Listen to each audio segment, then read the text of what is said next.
Ассалаумағалейкум достар. Бүгінгі сабақта біз шаңғы тебуді үйренеміз.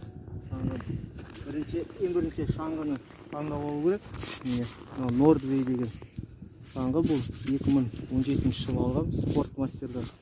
Мұнда мынау шаңғы классикалық тебуге арналған. Мұнда кедірлер болады ортасында, 50-40 сантиметрдей. Бұны классикалық тура жүруге арналған. Бұл коньковый тепсеңіздер, коньковый тебем десеңіздер, ортасында мынандай ұзындай бір сызық, не болмаса екі сызық болады. Сондай шаңғыларды таңдап аласыздар. Бұны біз қателесіп классикалық алғанбыз. Бізге негізі коньковый керек. Сосын шаңғыда белгісі болады. Мына жақ R деген 10 жағында тұрады. R әрпі ол 10 аяқтікі. Сол аяқтында L деген L әрпі тұрады латинскиймен. Ол сол жақ аяқ.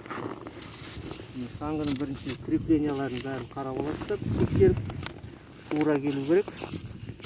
Размерлері келтіріп, аяқ креплениянын бәрін мықтап тексеріп аласыздар. Сосын шаңғының аяқтары қолға кигенде бірінші қолдан бір өткізіп аласыздар қолды ремешогына, сосын бұлай қысасыздар. Екінші қолды дәл солай ремешоктан бірінші астынан үстіне қарай өткізіп ремешоктың өзін қысып аласыздар. Сонда шаңғы бұлай